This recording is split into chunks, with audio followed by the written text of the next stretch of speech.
Good evening, my renegades. Welcome back to Rogue Radio. My name is Sarah Jane, and today is Renegade Times. So if you guys do not know, this is a special edition of Renegade Times. We won't have any other extra segments. It will just be politics. If you guys don't like politics as much as I do, trust me, I don't like it as much as I, talk about it. But I believe it's important, so, But I did say that I was going to cover all of the protests all around the world that's going on. There's some in France, Australia, Sri Lanka, Israel, all of that. So we're going to cover as many as possible.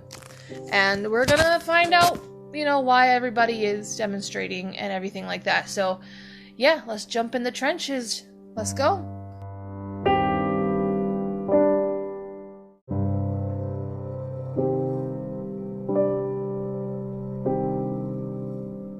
If you have any comments, questions, or concerns, feel free to click the links down in the description below. Get yourself some merch, because I know you want to look damn sexy this summer, so go ahead. We got some tank tops now, so I want you guys to look like a snack this summer, okay?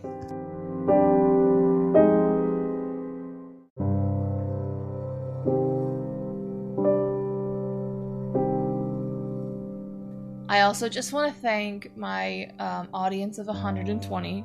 I love that. I never thought that I would get here. I also want to thank my 58 subscribers. I see you, I appreciate you, and I'm sending love right back. All right?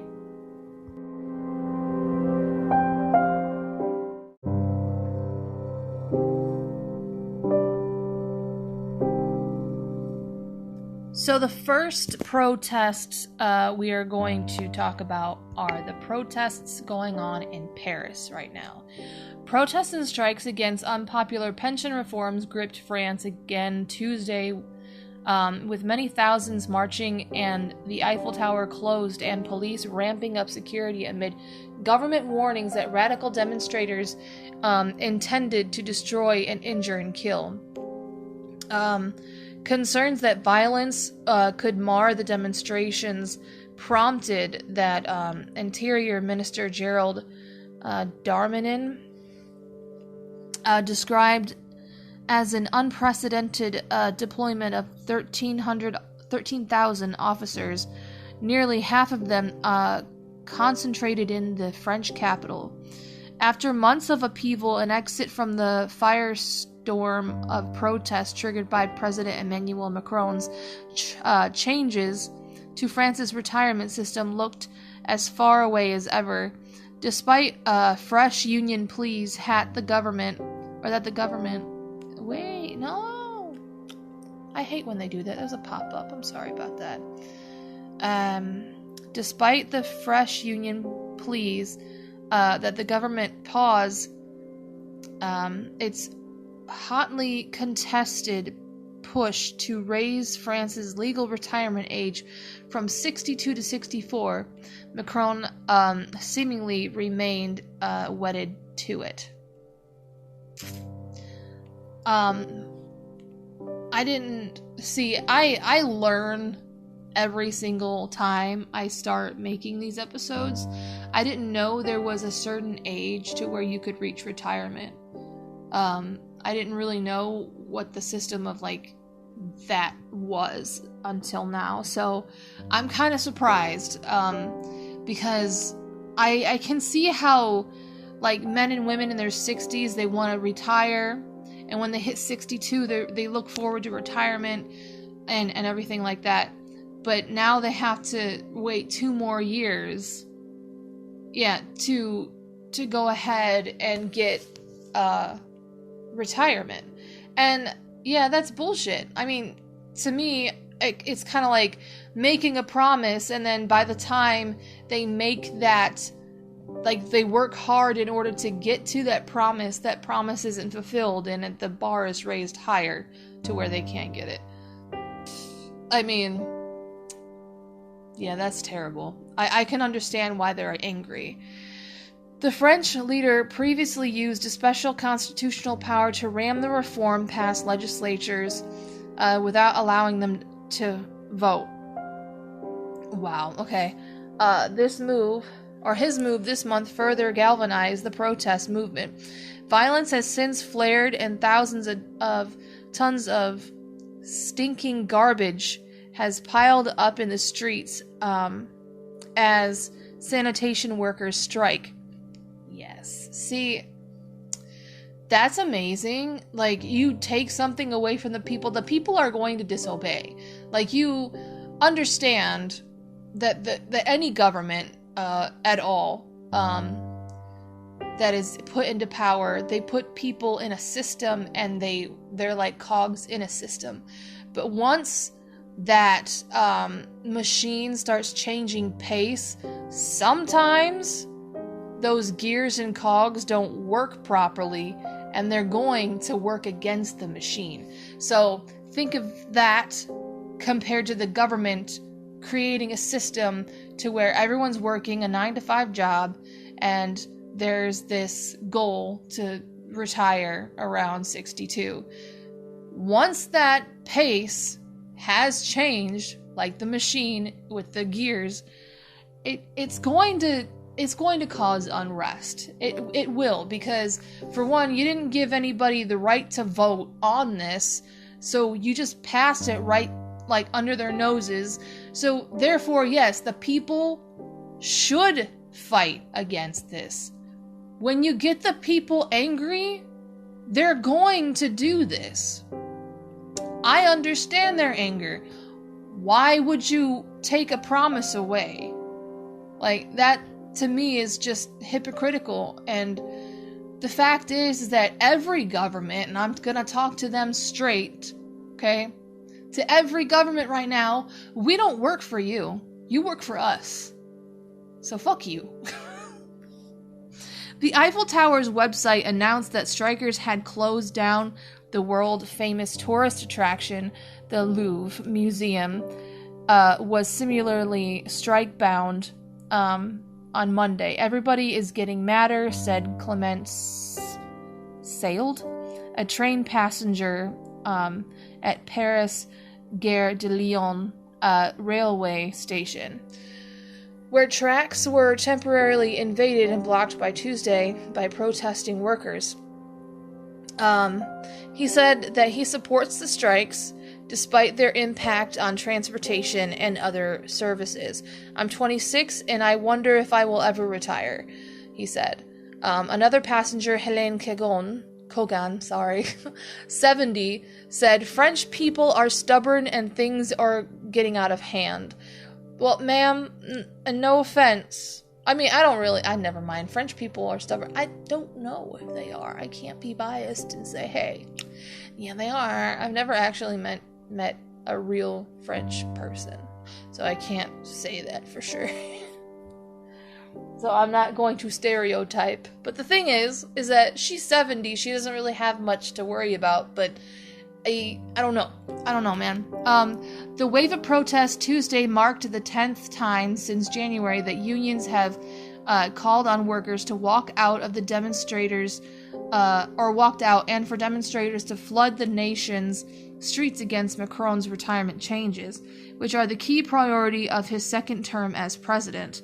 The government argues that France's pension system will dive into deficit without reform because of the lower birth rates and longer life expectancy in many richer nations. Macron's opponents say that additional funding for pensions could come from other sources without having to make workers retire later. And I'm going to make a part 2 just because Spotify is being a brat.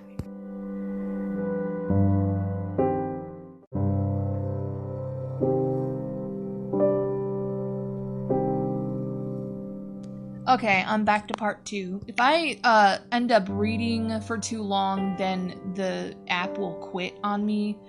It's a thing. It's a thing with Spotify for podcasters. I don't know why, but Yeah, it's whatever. Demonstrations got underway peacefully Tuesday morning with large crowds in multiple cities, but police reported being pelted with objects and responded to, with tear gas to disperse demonstrators in the western city of Nantes. I hope I said that right. And were braced for violence elsewhere. The Interior Minister said more than 1,000 radical troublemakers, some from overseas, could latch on to marches in Paris and other cities. They come to destroy and injure and kill police officers in gendarmes? What?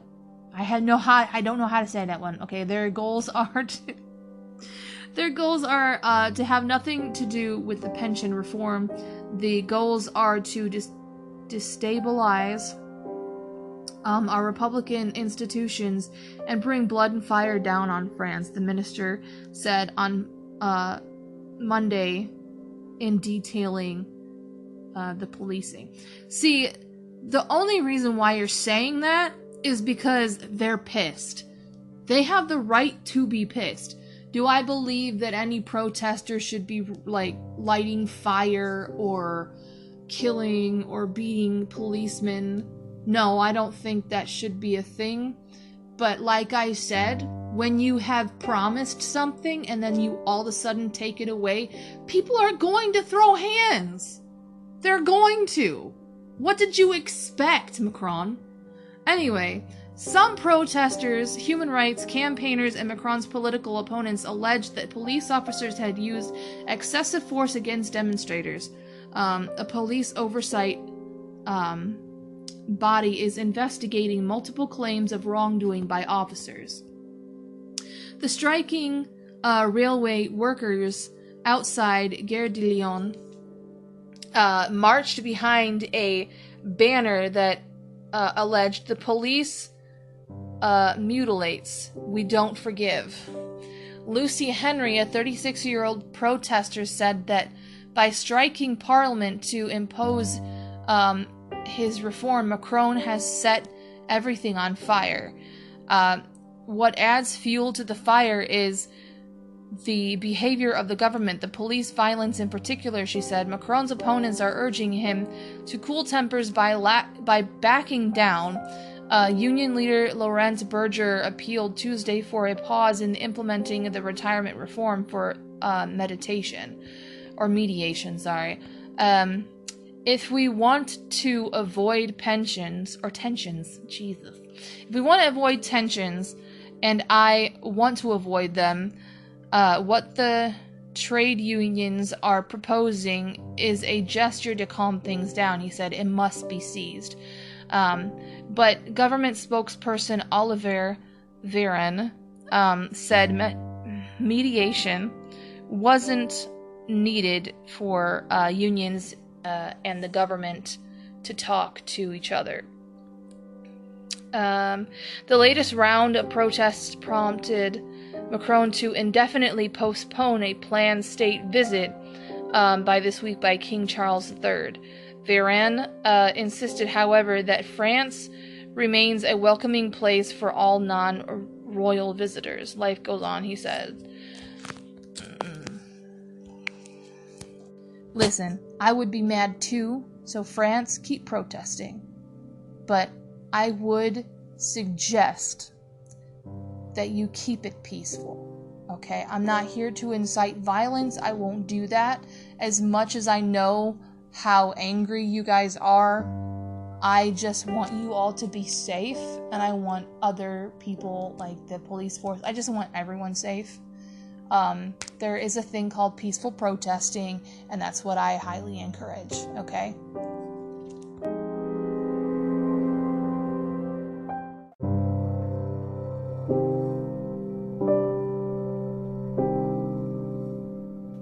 And apparently Ireland is erupting in protests as well, so we're going to go ahead to Ireland and cover their story. So, why are Ireland's anti-refugee protests erupting now? Look across the Irish Sea. Far-right rhetoric and tactics are being reported wholesale from the UK into Ireland. The effects on Irish politics are yet to be seen.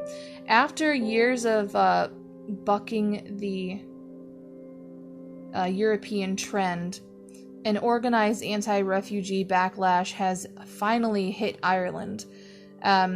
Recent protests involved threats to burn down a hotel housing refugees in a separate incident. There was a vigilante attack on a homeless migrant camp. These ugly scenes followed months of protests led by the far right and simmering community tensions over the provision of local accommodation to refugees. But where has this come from? Not previously high on the agenda of voters, more concerned with a crumbling two-tier healthcare system and chronic housing crisis, a recent poll found that a small majority of 56% of Irish respondents believe that the country has accepted too many refugees over the past year. Ireland is currently housing about 74,000 asylum applicants, 49,227 of whom are Ukrainians. A year ago, a total number of 7,500 hotels, emergency shelters, and improvised accommodation centers across the country are particularly full. And what is sometimes forgotten is that the number of non-Ukrainian applicants is also the highest in decades, mirroring the Europe-wide trend of rising asylum claims. As seen during the water charges revolt, and through the popularity of the policies of Sinn Féin, mass anger has, in recent memory, largely been directed at the ruling parties, which bailed out the banks and the bondholders on the backs of the Irish working and middle classes before unleashing austerity under the guise of a post-crash recovery. Now anti-refugee sentiment has exploded amid a devastating housing crisis made worse by the destabilizing effects of public sector cuts and stagnant wages.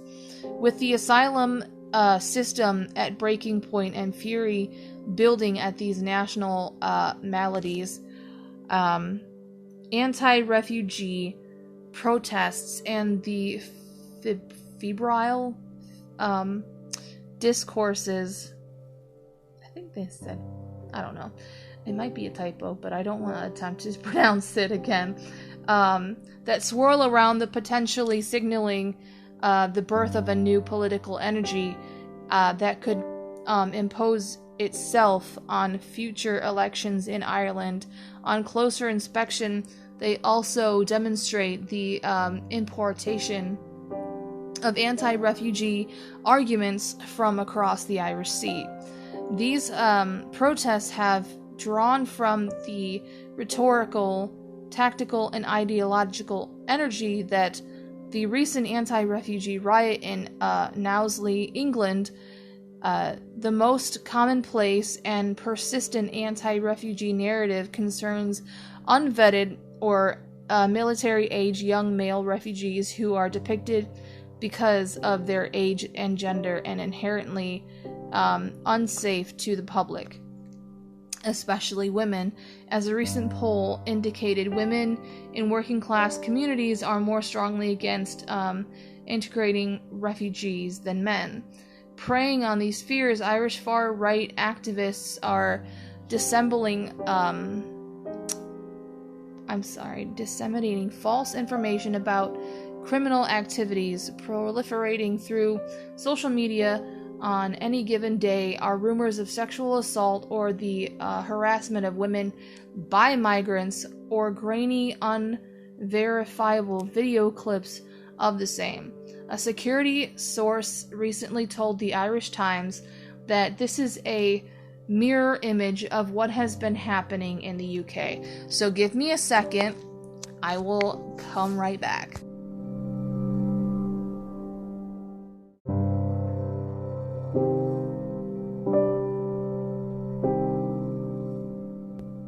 I think it's time for a break.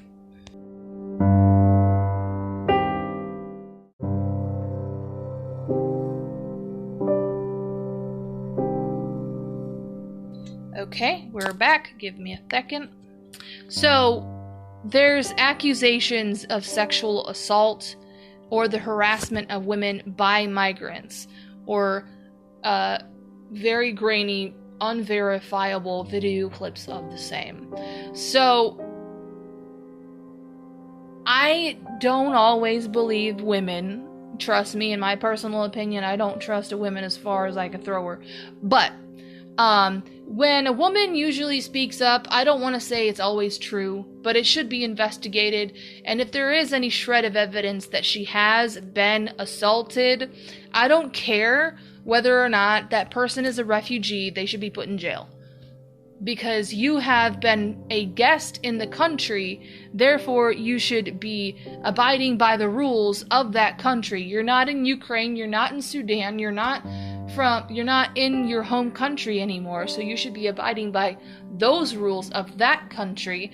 Learn the rules, learn the laws, so that way you don't end up doing stuff like this again. I can understand the anger of, I don't know, I say that I understand, I try to understand, I should say. I want to try to understand the anger of the Irish people right now, because their food is probably low right now because of the refugees. They have to feed the refugees as well.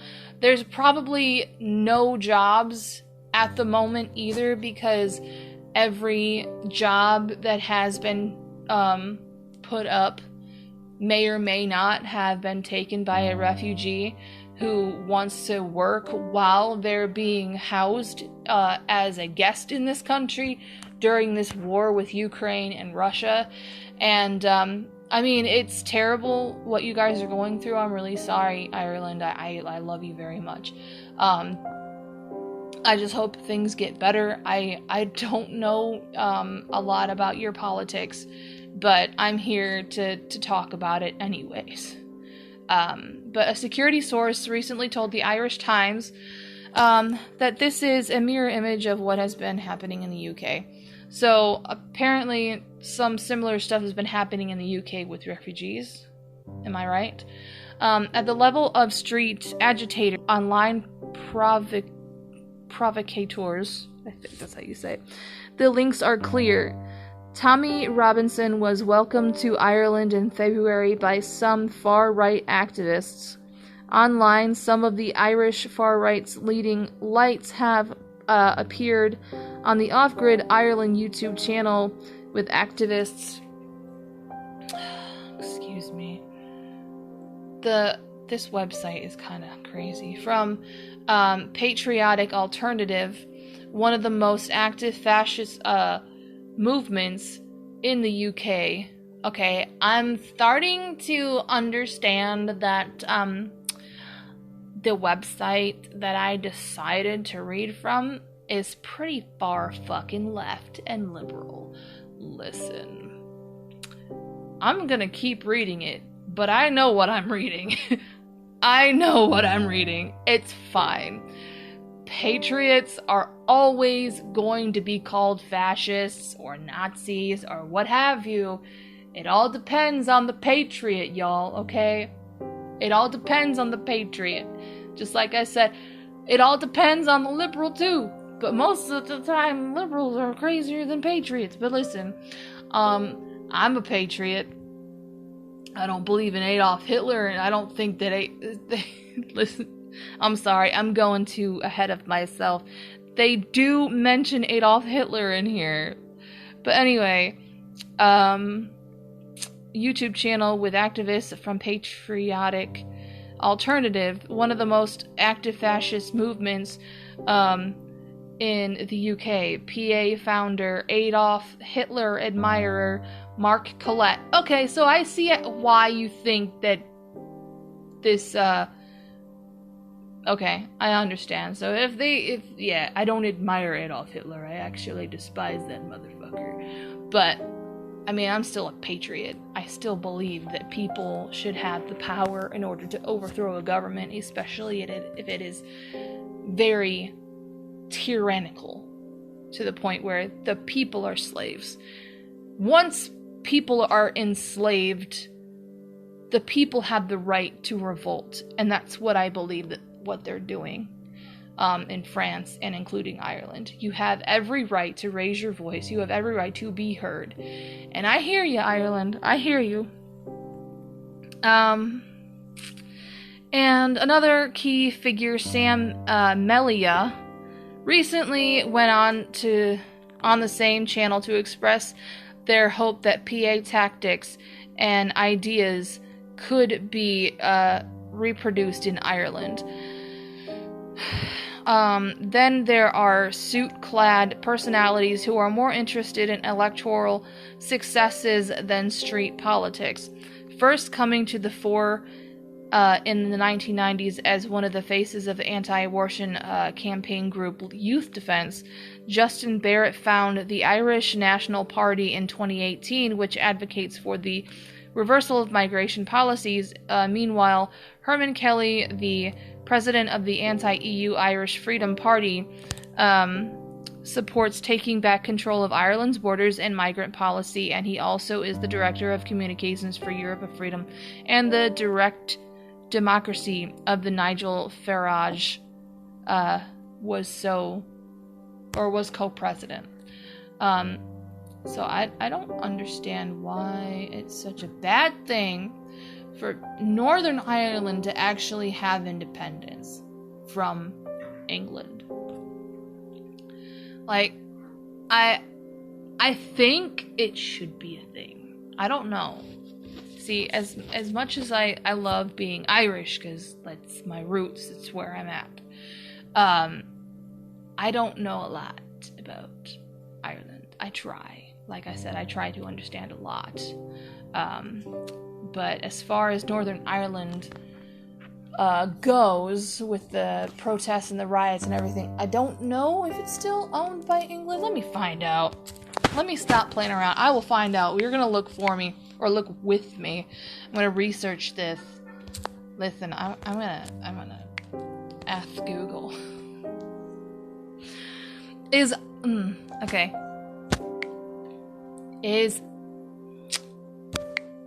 I'm tapping the mic. Oh.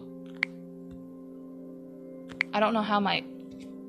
Tap the mic, then speak into your phone. Hey. Okay. Give me a second. My phone's crappy.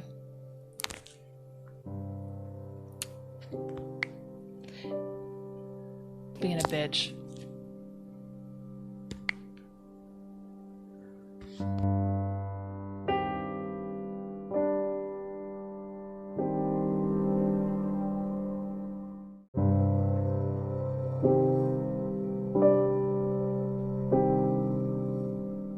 So apparently the UK is still owns that portion of Northern Ireland. They are, I don't know if they're under British rule. I know it's still a territory, but as far as like, I know that there are differences in different like opinions and different beliefs of people who are south of the northern border of Ireland and people who are in the north.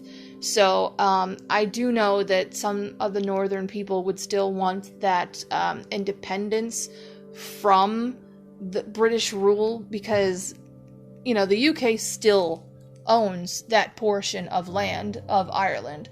So, and then there's other people in Ireland that still believe that they should stay under British rule.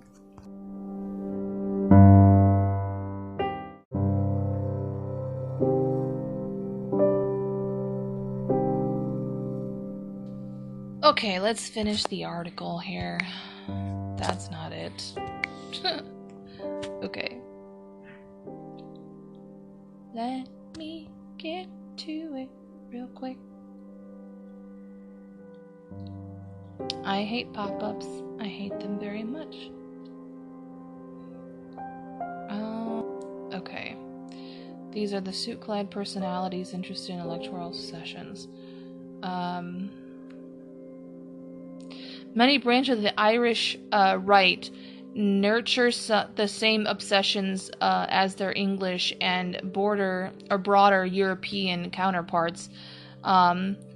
Adherents are, as recent Micro-Parties Foundation indicates, Ireland first in orientation. They are in favor of housing the ethnically Irish first.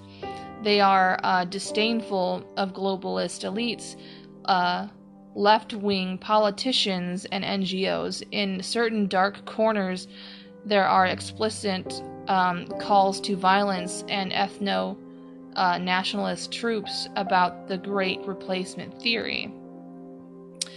Yet, while the culture war playbook is remarkably consistent across national borders, there is a specific irony to its expression in Ireland.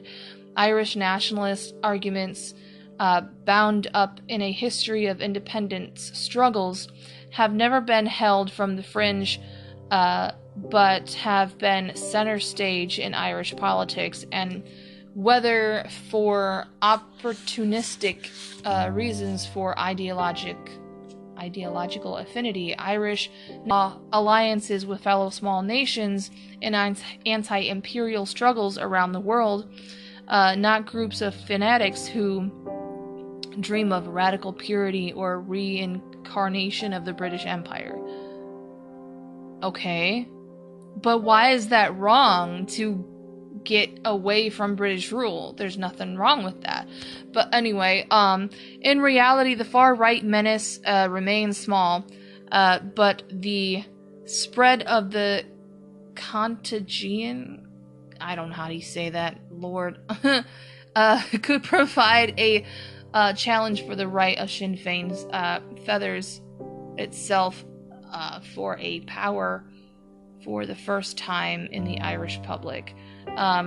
Growing anti-migrant sentiment could benefit the more hardline immigration policies of parties such as Fine Gael. Only time will tell, however. The anti-immigration consensus seen in large parts of Britain can be replicated in Ireland. So, I don't know. I mean, I have ideas, but of how to kind of go about this. I understand that when, I don't know, I feel like there should be a limit to how many people should come into a certain country, because as much as we all want to help somebody in a dire time, we also have to help ourselves. And I think that's what a lot of these demonstrators are trying to explain while they're protesting. Because when you share too much, there's not enough for yourself. So, like, there's not enough jobs, because Ireland has been sharing a lot with these refugees. And, I mean, I just feel like there should be a limited number instead of a surplus of people coming in. I know that sounds like a dick thing to say, but it's, I feel like Ireland and a whole lot of other countries like it would be a bit more peaceful if the refugees and the people were spread out more evenly, if that makes any sense.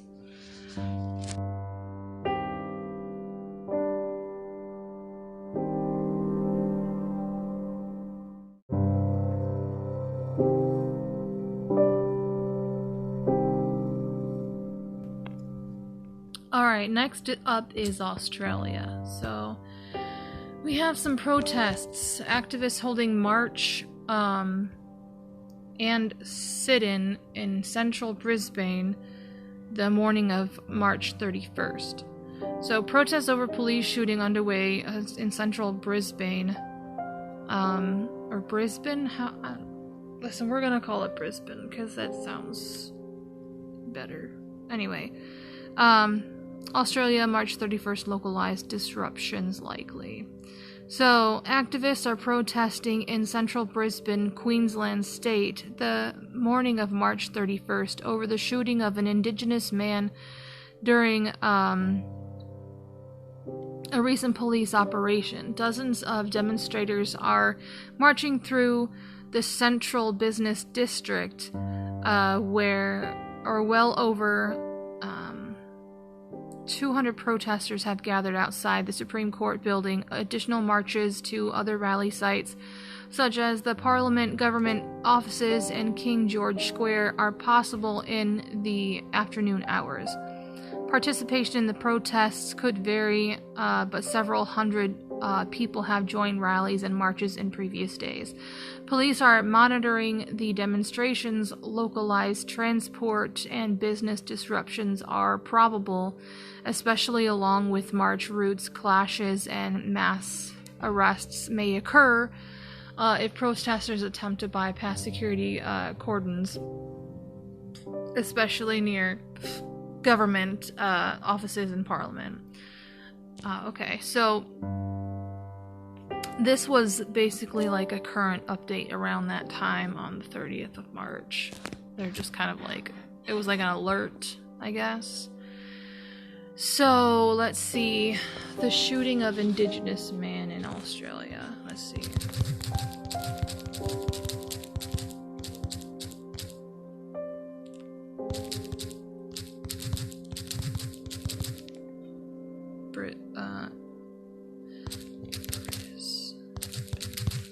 Sorry, guys.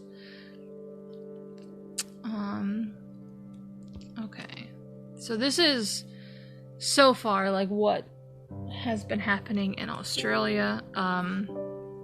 What's been going on with the protests and stuff. So, Brisbane courthouse locked down amid shooting protest. Hundreds of protesters converged on Brisbane's district and Supreme Court building on Friday, days after police finally shot an Aboriginal man in far north Queensland.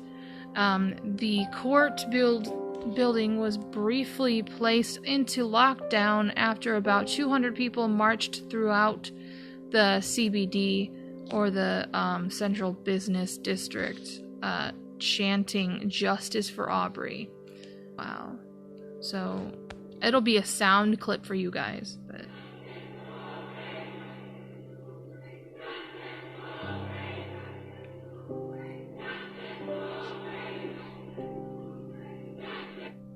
wow. Aubrey Donahue, 27, died after being shot 4 times by police in Maribah,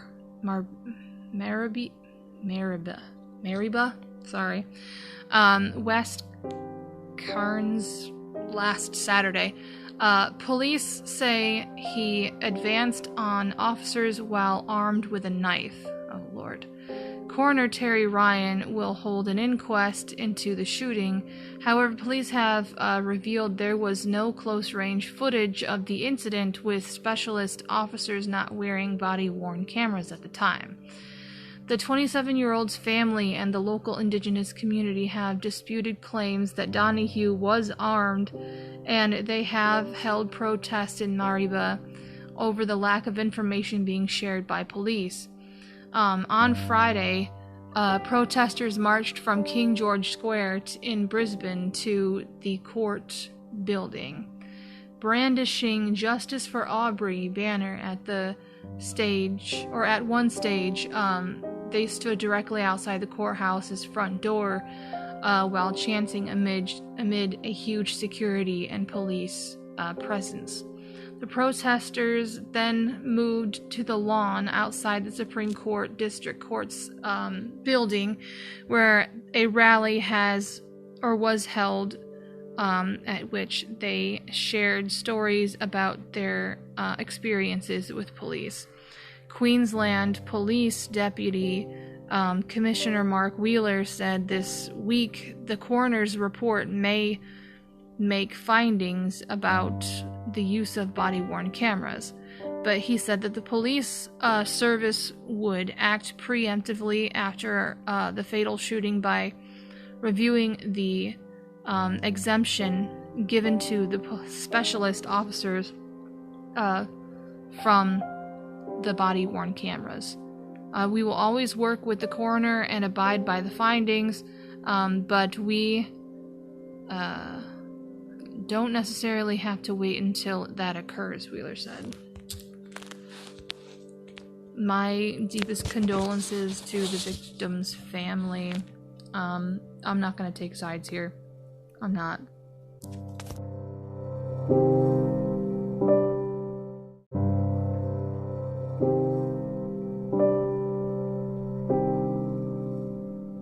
Man, I rewatched the TikTok about like what I'm talking about, like all of the protests and the riots and everything. Oh my god. Listen, I really wish I could sit here and talk about each and every country. This actually might have to be a two-part Renegade special edition, like, because there are so many countries out there revolting against the government, and rightfully so. You're allowed to do that. You're allowed to do that, or at least in America you are. But yeah, no, we're allowed. You guys are allowed to protest. You guys are allowed to do that, and it's amazing. Like, there's Brazil, Israel, Canada, Panama, South Korea. What's another one? I know China is going through a lot too, but Iraq, Moldova, so many of you. I mean, of course, France. France is still rioting in the streets. And I've seen somebody go live on TikTok just to show everybody, like, damn. But I'm gonna cover as much as I can, and I will keep covering it in the second portion of this special edition, because this is crazy. You guys want your freedoms. You guys want the cost of living to go down. That also reminds me, yeah, London right now is erupting in protests just because of that. That's nuts. You guys keep going. You guys keep protesting. Try at least to keep it peaceful, though.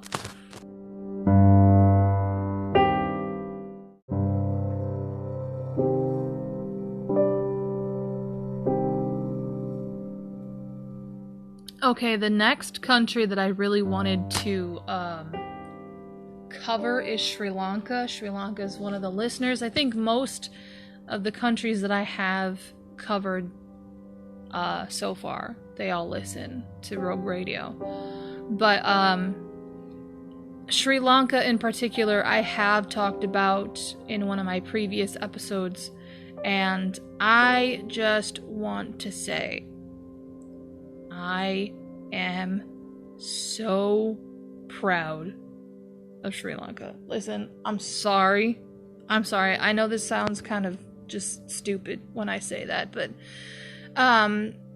it takes days for them to get to a gas station to buy gas.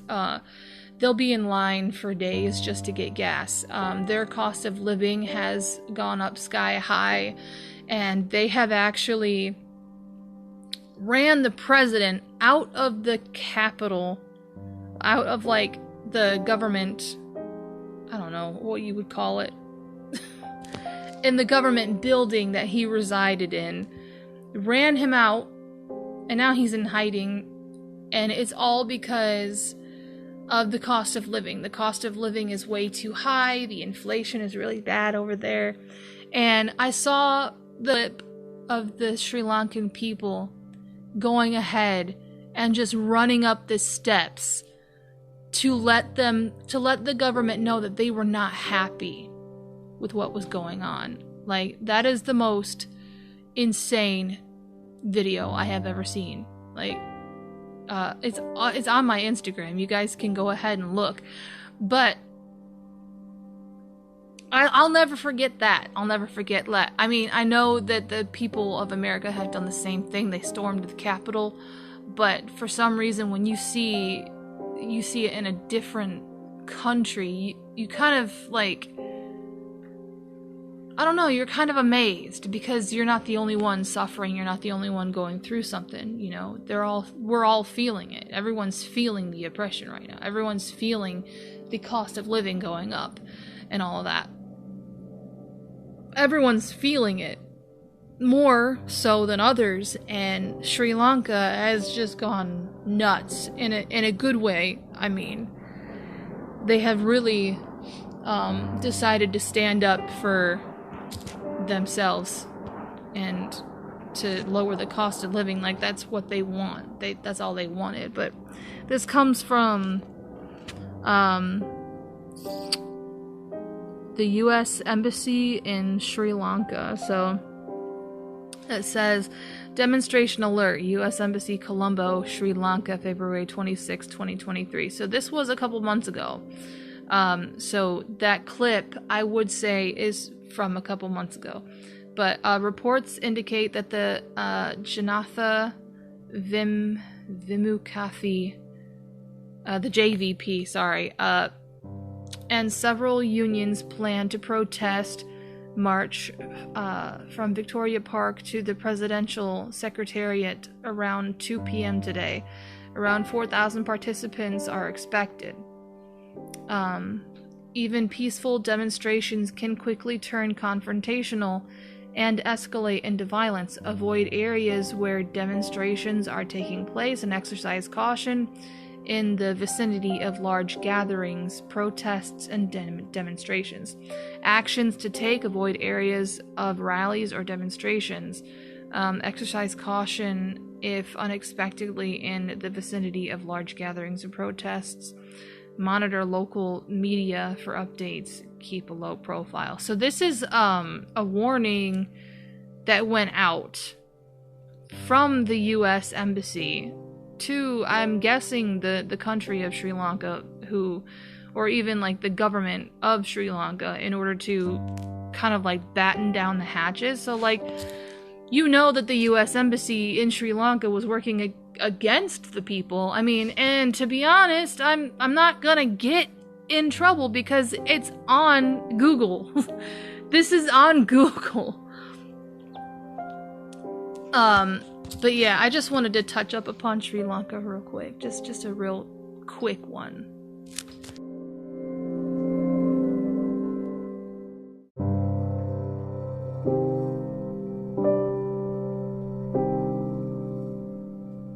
Now, you know I've got to talk about God's country.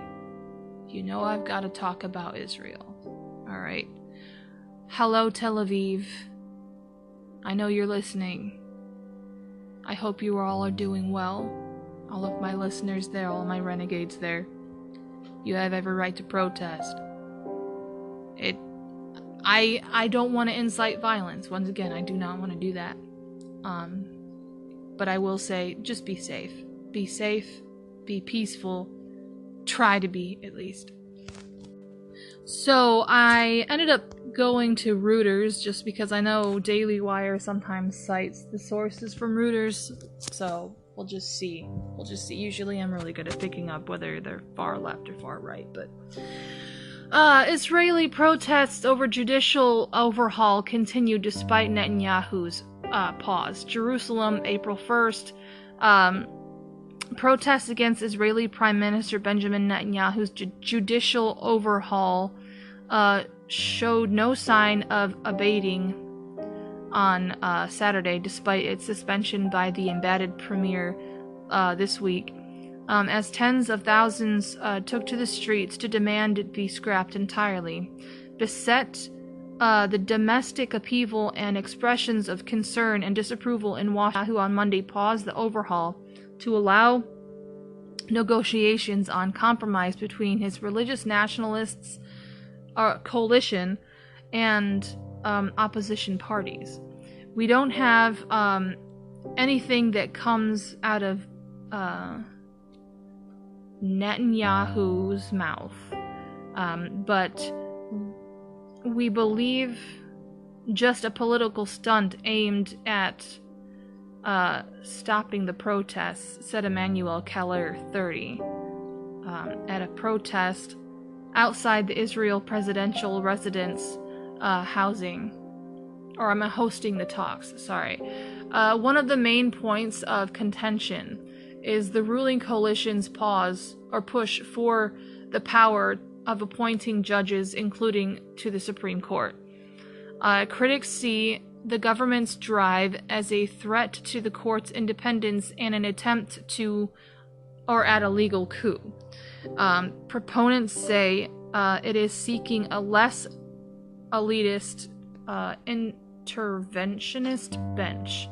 Netanyahu, on trial on corruption charges he denies, says reforms are needed to balance the branches of government.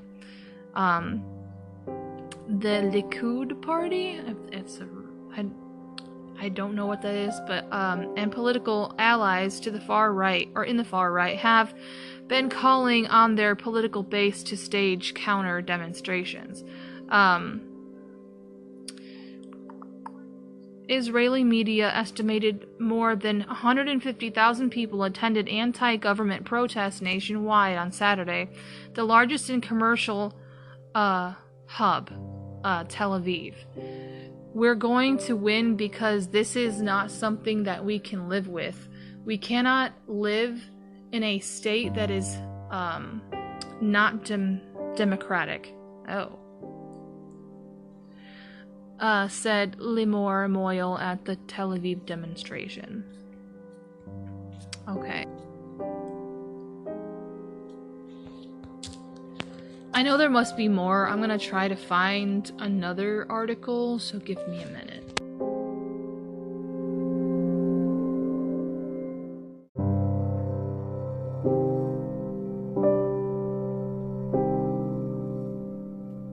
Okay, I found another one, so give me a second. The government made the mistake of their lives. Hundreds of thousands of protests overhaul. So, compromise talks, notwithstanding masses nationwide, demand bills be shelved. Grossman compares far right to Sikari, says coalition didn't understand our demonstration to fight. Protest plan, Prime Minister Netanyahu government to overhaul judicial. Okay. So hundreds of thousands of people demonstrated throughout the country Saturday against the government's judicial overhaul plans. So this was a day ago. Well, technically it would be Sunday, but over there it would be Saturday. But indicating that the mass protest movement remains strong, even as the coalition has paused the legislation to allow dialogue on its highly divisive efforts to weaken the justice system. With opponents of Prime Minister Benjamin Netanyahu highly distrustful of his overtures, and some coalition members vowing to soon pick up right where they left off, protesters are demanding that instead of pausing the legislation to weaken the courts and politicize judge selection, the coalition shelved the bills completely. Damn, I can understand they're pissed off because of that. But media reports indicated that at least 170,000 and up to 200,000 people demonstrated in Tel Aviv, while tens of thousands more in numerous cities across the country. Protesters, organizers have claimed over 400,000 demonstrated nationwide, though such figures could not be corroborated. We will keep heading to the streets until we are promised the state of Israel will remain a democracy, our organizers said. The main rally was held for the 13th straight weekend on Tel Aviv's Kaplan Street in Azareli Junction, which were filled to the brim with demonstrators. Rallies were also held in 150 locations across the country. Tens of thousands protested in Haifa. That's crazy. I mean, it is beautiful. I mean, listen, when it comes to them, like, fighting for what they really want for anybody, it's not just the people in Tel Aviv or Israel that I admire that are doing this. You are letting your voices be heard, and I love that. Keep doing that. But in a new development, many demonstrators at Saturday's Tel Aviv protests wave American flags alongside Israeli ones to voice their support for the U.S. on a week that saw U.S. President Joe Biden express his opposition to Israeli's government conduct, which led the right to lash out at Washington. Protest leaders' urgent messaging of the need to continue protesting in the days since Netanyahu announced a delay in legislating the radical judicial challenges that implied they were fearful of a significant drop in attendance as the coalition put its plans on the back burner. But Saturday's high turnout indicated the protest movement has grown resilient and will not be easily appeased. Hundreds of protesters briefly blocked the Ayalon Highway at several points throughout the evening before being removed by police. 19 demonstrators were arrested. Footage showed a mounted policeman striking a female protester, apparently with a baton. They're mowing the lawn outside. In response to the video, police claimed the woman struck the horse in the head with the sign she was holding, and the officer responded accordingly. No such action was seen in the video of the incident. So for you, I know it's gonna be a sound bite, but listen, I gotta hear it.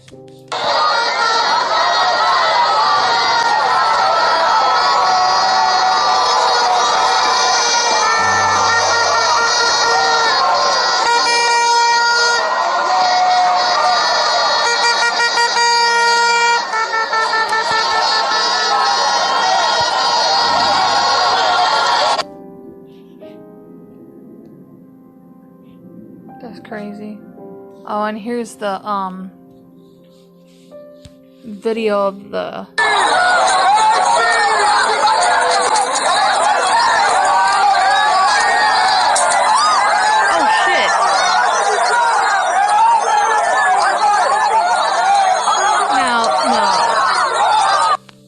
Okay, from what I have seen, it wasn't the girl who did it, and I don't think it was even intentional from what I saw. With a guy, and the guy had accidentally, like, he had his flag rolled up, and the staff part of the flag hit the horse in the chin on accident, and they thought that that was licensed to hurt somebody. I'm gonna see it one more time.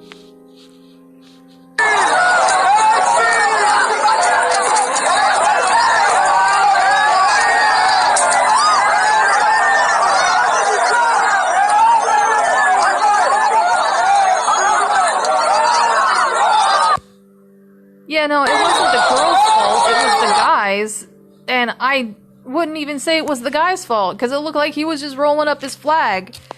He was ready to probably go home, and then his friend just gets hit upside the head. I don't approve. I don't approve. I understand why some people believe that there's police brutality. That looked like police brutality to me.